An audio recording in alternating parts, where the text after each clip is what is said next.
السلام عليكم ورحمة الله وبركاته نحمده ونصلي على رسوله الكريم أما بعد فأعوذ بالله من الشيطان الرجيم بسم الله الرحمن الرحيم ولنبلونكم بشيء من الخوف والجوع ونقص من الأموال والأنفس والثمرات وبشر الصابرين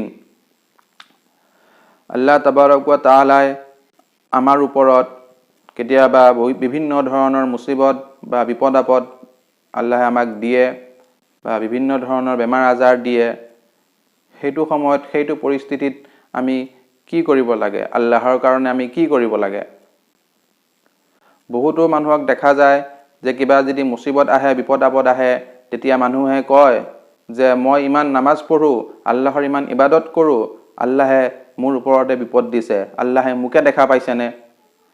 আৰু বহুতো এনেকেও কয় যে আজিৰ পৰা নামাজে নপঢ়ো আজিৰ পৰা আল্লাহ ইবাদতে নকৰো আল্লাহে অকল মুকে দেখা পায় নাউজুবিল্লাহ এইবোৰ কথা ক'ব নাপায় এইবোৰ কথাৰ দ্বাৰা কেতিয়াবা ইমানো নষ্ট হৈ যাব পাৰে গতিকে এইবোৰ কথাৰ পৰা বাচিব লাগে মুসিবত আহোতে বিপদ আপদ আহোতে আমাৰ কৰণীয়া কামটো কি আমি কি কৰিব লাগে হেতু সময়ত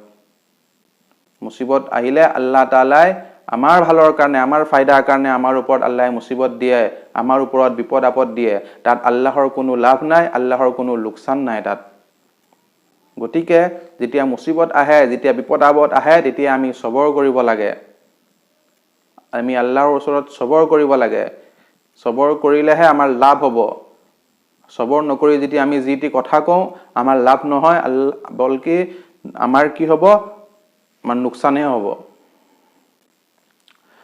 কাৰণ আল্লাহ তাআলাই কোৰআন মজিদত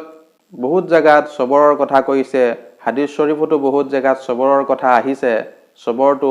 বহুত ভাল হয় আল্লাহ তাআলাই মুসিবত দিয়ে বিপদ আপদ দিয়ে আমাক আমাৰ ভালৰ কাৰণে আমাৰ দৰজা বুলন্দ কৰিবৰ কাৰণে আমাৰ মৰ্তবা বাঢ়িবৰ কাৰণে আমাৰ যদি কিবা গুনাহ থাকে সেই গুনাহবোৰ আল্লাহ তাআলাই সেই মুসিবতৰ দ্বাৰা কিছুমান গুনাহ আল্লাহ তাআলাই মাফ কৰি দিয়ে সেইবোৰ কাৰণেহে আল্লাহে আমাক মুসিবত দিয়ে বা বিপদ আপদ দিয়ে গতিকে সেইটো সময়ত আমি সবৰ কৰিব লাগে সবৰ নকৰিলে আমাৰ আৰু বিপদ বাঢ়িবহে আমাৰ লোকসানহে হ'ব দুনিয়াটো লোকসান হ'ব আখিৰততো লোকসান হ'ব আমাৰ আৰু সবৰ কেনেকৈ কৰিব লাগে আমি কেনে ধৰণৰ সবৰ কৰো আমাৰ ওপৰত যদি কিবা মুসিবত আহে কোনবাই যদি আমাৰ ওপৰত জুলুম কৰে আমি কেনে ধৰণৰ সবৰ কৰো যে আমি প্ৰথমতে বদলা ল'ব বিচাৰো সিজনক কওঁ তাৰ পিছত যেতিয়া আমি নোৱাৰা হৈ যাওঁ তেতিয়া আমি কওঁ যে যা সবৰ কৰিছো আল্লাহক দিছো আল্লাহে যি কৰে কৰিব হেতু সবৰ আল্লাহে বিচৰা নাই আল্লাহে সবৰ বিচাৰিছে যেটো আল্লাহে পছন্দ কৰে হেতু সবৰ হৈছে সবৰে জামিল বিপদ আহোতে কোনোবাই জুলুম কৰিছে লগে লগে তুমি সবৰ কৰা লগে লগে তুমি আল্লাহক কোৱা হেতু হৈছে সবৰ যেটো সবৰ ইয়াকুব আলাইহিস সালামে কৰিছিলে যেতিয়া ইয়াকুব আলাইহিস সালামে লৰাবোৰে তেওঁৰ পুতেকহতে ইউসুফ আলাইহিস সালামক নি কুৱাত পেলাই ইউসুফ আলাইহিস সালামৰ চুলাটোত কুৰ্তাটোত তেওঁ কি কৰিছিলে ভাইকহতে ককাইকহতে বেলেগ জন্তুৰ কাটি সেই জন্তুৰ জানুৱাৰৰ তেজ লগাই ইয়াকুব আলাইহিস সালামক আহি দেখাইছিলে যে ইউসুফক বাঘে খালে ইউসুফ মৰি গল বা জংঘললৈ লৈ গল এই দুটা কুৰ্তা কিন্তু ইয়াকুব আলাইহিস সালামে লগে লগে কুৰ্তাটো দেখি গম পালে যে নহয় এইটো ইউসুফ আলাইহিস সালামৰ তেজ নহয় আৰু এইটো তোমালোকে মিছা কথা কৈছা লগে লগে ইয়াকুব আলাইহিস সালামে তেতিয়া তেওঁলোকৰ ওপৰত একশন ল'ব পাৰিলেহেঁতেন কিবা ক'ব পাৰিলেহেঁতেন নিজৰ পুতেক হয় কিন্তু ইয়াকুব আলাইহিস সালামে লগে লগে সবৰ কৰিছে হেতু সবৰ সবৰে জামিল ইয়াকুব আলাইহিস সালামে লগে লগে সবৰ কৰি আল্লাহৰ ওপৰত দি দিছে আল্লাহে দেখি আছে আল্লাহে জানি আছে আল্লাহে মোক মদত কৰিব এইটো হৈছে সবৰে জামিল তেনেকুৱা ধৰণৰ আমাৰ সবৰ হ'ব লাগে হেতু সবৰৰ দ্বাৰা আমাৰ ফায়দা হ'ব আল্লাহ তাআলা কোৰআন মজিদত কৈছে ইন্নাল্লাহা মা'আস সাবিৰিন সবৰ কাৰণে ওয়ালাসকলৰ লগত মই আছো আৰু যাৰ লগত আল্লাহ থাকিব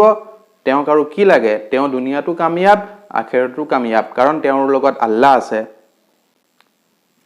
আৰু সবৰৰ বহুত ফায়দা আছে কোরআন মজিদত বহুত জায়গাত আহিছে আল্লাহ তাআলাই কৈছে মই তোমালোকক ইমতিহান লম পৰীক্ষা লম তোমালোকে সবৰ কৰা নে নকৰা কৈছে ওয়ালানাবলুৱান্নাকুম বিশাইইম মিনাল খাউফি ওয়াল জুই মই তোমালোকক পৰীক্ষা লম ভয় দ্বাৰা তোমালোকক ভয় খুৱাম কিছুমান কামৰ দ্বাৰা কিছুমান কথাৰ দ্বাৰা ভয় খুৱাম সেই ভয়ত মই চাম তোমালোকে সবৰ কৰা নে নকৰা কেতিয়াবা ভোক দিম তোমালোকক অভাৱ অনাটন দিম ভোকত থাকিবা তোমালোক তেতিয়া চাও তোমালোকে মোক মনত পেলানে নেপলুৱা আকৌ কেতিয়াবা তোমালোকক কি কৰিম, তোমালোকক নাকাছিম মিনাল আমৱাল, তোমালোকৰ যিবিলাক মাল আছে মালত মই কমাই দিম। মাল কেতিয়াবা তোমালোকৰ লোকচান হ'ব, বিজনেছত লোকচান হৈ যাব, চাকৰিত লোকচান হৈ যাব, খেতিত লোকচান হৈ যাব, চাম তেতিয়া তোমালোকে মোৰ ওপৰত সবৰ কৰা নে নকৰা। নাকাছিম মিনাল আমৱালি ওয়াল আনফুসি ওয়াস সামাৰাত, আৰু তোমালোকৰ জানৰ ওপৰত মই কেতিয়াবা পৰীক্ষা ল'ম। তোমালোকৰ কৰিবী ৰিষ্টেদাৰ, তোমালোকৰ পৰিয়ালৰ কোনোবা, তোমালোকৰ ঘৰৰ মানুহ মই ইন্তেকাল কৰাই দিম, মৃত্যুবৰণ কৰাই দিম, চাম তেতিয়া তোমালোকে সবৰ কৰা নে নকৰা। আৰু তোমালোকৰ খোৱা বোৱাত ফল ফুল এইবিলাকত মই কমি কৰি দিম, নাইকিয়া কৰি দিম, চাওঁ তেতিয়া তোমালোকে সবৰ কৰা নে নকৰা। এইবোৰৰ দ্বাৰা আল্লাহে পৰীক্ষা লয়। পৰীক্ষা লোৱাৰ পিছত কি কৈছে, আনফুসি ওয়াস সামাৰাত ওয়াবাশশিৰিস সাবিৰিন, নবীজীক কৈছে তুমি সেইসকল সবৰ কৰণেৱালাসকলক খুশখবৰি দি দিয়া।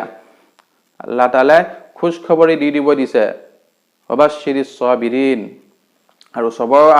সবৰ কৰোঁতে সবৰ যেতিয়া আমি কৰিম তেতিয়া আল্লাহ তাআলা আমাৰ লগত থাকিব আৰু জান্নাতত সেইবোৰৰ আমি বদলা পাম। হাদিছ শৰীফত আহিছে মানুহ যেতিয়া জান্নাতত যাব, জান্নাতত যোৱাৰ পিছত বহুত এনেকুৱা কিছুমান সওৱাব পাব, বহুত কিছুমান এনেকুৱা আল্লাহৰ তৰফৰ পৰা পাব, তেওঁ আচৰিত হৈ যাব, আল্লাহ মইতো ইমান নেকি কৰা নাছিলো, এইবোৰ ইমান ক'ৰ পৰা পালো মই। তেতিয়া আল্লাহ তাআলাই ক'ব, তোমাক যে অমুকটো মুসিবত দিছিলো, অমুকটো বিপদ দিছিলো, অমুকটো বেমাৰ দিছিলো, তুমি তেতিয়া সবৰ কৰিছিলা, সবৰ কৰাৰ কাৰণে সেইবোৰৰ বদলা আজি তুমি এইবোৰ পাইছা। তেতিয়া মানুহজনে ক'ব, আল্লাহ মই যদি দুনিয়াত থাকোঁতে মোৰ যদি কোনো সুখ নাথাকিলেহেঁতেন, মই যদি এনি টাইম দুখতে থাকিলোহেঁতেন, এনি টাইম যদি টেনশ্যনতে থাকিলোহেঁতেন আৰু তোমাৰ সবৰ কৰিলোহেঁতেন, তেতিয়া মই আৰু কিমান বস্তু পালোহেঁতেন, কিমান মই সওৱাব পালোহেঁতেন, আফচোচ কৰিব তেতিয়া। আৰু হাদিছ শৰীফতো আহিছে সবৰ কৰিব লাগে। মুসিবত আহিলে আমি কি কৰিব লাগে, আজি মই হাদিছ শৰীফত অহা এটা দোৱা আপোনালোকক শিকাই দিওঁ। হাদিছ শৰীফত আহিছে যেতিয়া মুসিবত আহিলে তেতিয়া ইন্না লিল্লাহি ওয়া ইন্না ইলাইহি ৰাজিউন পঢ়িব লাগে। আৰু এটা দোৱা আছে, আল্লাহুম্মা জুন্নি ফি মুসিবাতি ওয়া আখলিফ লি খাইৰাম মিনহা। এই দোৱাটো নবী কৰিম সাল্লাল্লাহু আলাইহি সাল্লামে উম্মে সালমা ৰাদিয়াল্লাহু তাআলা আনহাক শিকাইছিলে। হাদিছ শৰীফত আহিছে এই দোৱাটো যেতিয়া শিকালে তেতিয়া উম্মে সালমাই নিজৰ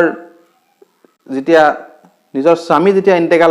ইন্তেকাল হওঁতে তেওঁ দোৱাটো পঢ়িছে, নবীজিয়ে শিকোৱা দোৱা, ইন্না লিল্লাহ পঢ়িছে, ইন্না লিল্লাহি ওয়া ইন্না ইলাইহি ৰাজিউন, আল্লাহুম্মা আজুৰনি ফি মুসিবাতি ওয়া আখলিফ লি খাইৰাম মিনহা। এই দোৱাটো যেতিয়া পঢ়াৰ পিছত তেতিয়া ভাবিছে মোৰ স্বামীয়ে মোৰ সকলো আছিল, মোৰ যেতিয়া স্বামীয়ে মৰি গ'ল তেতিয়া মোক তাতকে ভাল আৰু আল্লাহ কি দিব। তেতিয়া কেইদিনমানৰ পিছতে নবী কৰিম সাল্লাল্লাহু আলাইহি সাল্লামৰ নিকাহৰ, নবী কৰিম সাল্লাল্লাহৰ বিয়াৰ প্ৰস্তাৱ উম্মে সালমাৰ আহিছে। এনেকুৱা এজন স্বামী আহি গ'ল যিজন নবী হয় আৰু আখিৰ নবী মুহাম্মদ সাল্লাল্লাহু আলাইহি সাল্লামৰ নিচিনা এজন নবীৰ তেওঁ স্বামী হ'ল। এই দোৱাটোৰ কিমান ফজিলত। যেতিয়া মুসিবত আহিব, যেতিয়া মানুহৰ মুসিবত আহিব তেতিয়া মানুহে এই দোৱাটো পঢ়িব, ইন্না লিল্লাহ পঢ়িব আৰু এই দোৱাটো পঢ়িব। কৈছে মুসিবতত যিটো আছিল, আপোনাৰ যিটো বিপদ হৈছে তাতকে আৰু ভাল আল্লাহ আপোনাক দান কৰিব। কিমান ফজিলত। আৰু কোৰআন মজিদতো আহিছে, ইদা বিশাইইম মিনাকসিম আমওয়ালি ওয়াল আনফুসি মাথরা ওয়াবাশশিরিস সাবিরিন আল্লাযীনা ইযা আসাবাতহুম মুসিবাতুন ক্বালু ইন্না লিল্লাহি ওয়া ইন্না ইলাইহি রাজিউন। তোমালোকৰ ওপৰত যেতিয়া মুসিবত আহিব, মুসিবতত পৰিবা, তেতিয়া তোমালোকে পঢ়িবা, যেতিয়া পঢ়িব বান্দাসকলে ক্বালু ইন্না লিল্লাহি ওয়া ইন্না ইলাইহি ৰাজিউন, এইটো পঢ়িব। এইটো পঢ়িলে বহুত ফায়দা আছে। তাৰপিছত আহিছে উলাইকা আলাইহিম সালাৱাতুম মিৰ ৰাব্বিহিম ওয়া ৰাহমা ওয়া উলাইকা হুমুল মুহতাদুন। যেতিয়া মুসিবত আহিব, মুসিবত আহাৰ সময়ত যেতিয়া মানুহ এইটো দোৱা পঢ়োতে সেইসকল মানুহক আল্লাহ তাআলাই খুশখবৰি দি দিছে পিছৰ আয়াতটোত, উলাইকা আলাইহিম সালাৱাতুম মিৰ ৰাব্বিহিম ওয়া ৰাহমা। সেইসকলৰ ওপৰত আল্লাহৰ খাস আৰু আম ৰহমত দান হ'ব আৰু সেইবোৰ মানুহে হিদায়তত আছে, সেইবোৰ মানুহে মেইন ৰাস্তাত আছে, আচল ৰাস্তাত আছে, সেইবোৰ মানুহে কামিয়াব হ'ব। গতিকে সবৰৰ বহুত ফজিলত আছে। মুসিবত আহিলে আমি সদায় ইন্না লিল্লাহ পঢ়িব লাগে। যিকোনো মুসিবত হওক, আমি ভাবো অকল মানুহ ইন্তেকাল হলেহে ইন্না লিল্লাহ পঢ়িব লাগে। কোনোবা এজন ইন্তেকাল হল, শুনিলে অমুক ইন্তেকাল হল, ইন্না লিল্লাহি ওয়া ইন্না ইলাইহি ৰাজিউন। কৈছে ইন্তেকালটো এটা মানুহ ঢুকুৱা, এইটো এটা মুসিবত। ঠিক তেনেকে যিকোনো বস্তুতে আপোনাৰ কিবা এটা বস্তু হেৰাই গ'ল, লগে লগে আপুনি ইন্না লিল্লাহ পঢ়ক। আপোনাৰ কিবা এটা বেমাৰৰ খবৰ পালে, কিবা এটা বেয়া খবৰ পালে, লগে লগে আপুনি ইন্না লিল্লাহি ওয়া ইন্না ইলাইহি ৰাজিউন পঢ়ক। এইটোত বহুত ফায়দা আছে, এইটো দোৱাত বহুত ফায়দা আছে। গতিকে আল্লাহ তাবাৰক ওয়া তাআলাই আমাক সবৰ কৰা আৰু আমাক মুসিবত আহিলে মুসিবতৰ ওপৰত আমাক সবৰ কৰা তৌফিক দান কৰক। আৰু আমাক সুন্নত মুতাবিক নবী কৰিম সাল্লাল্লাহু আলাইহি সাল্লামৰ তৰিকা মুতাবিক জিন্দগীত চলিবলৈ তৌফিক দান কৰক আৰু যদি কিবা মুসিবত আহে বিপদ আপদ আহে তেতিয়া আমি যিটি উল্টা পুল্টা কথা নকৈ আল্লাহৰ ওচৰত লগে লগে সবৰ কৰিব লাগে তেতিয়াহে আল্লাহে আমাক তাৰ বদলা দান কৰিব আৰু ইন্না লিল্লাহি ওয়া ইন্না ইলাইহি ৰাজিউন এইটো পঢ়িব লাগে আল্লাহ আমাক সকলোকে ইয়াৰ ওপৰত আমল কৰা তৌফিক দান কৰক ওয়া মা আলাইনা ইল্লাল বালাগ আসসালামু আলাইকুম ওয়া ৰাহমাতুল্লাহি ওয়া বাৰাকাতুহু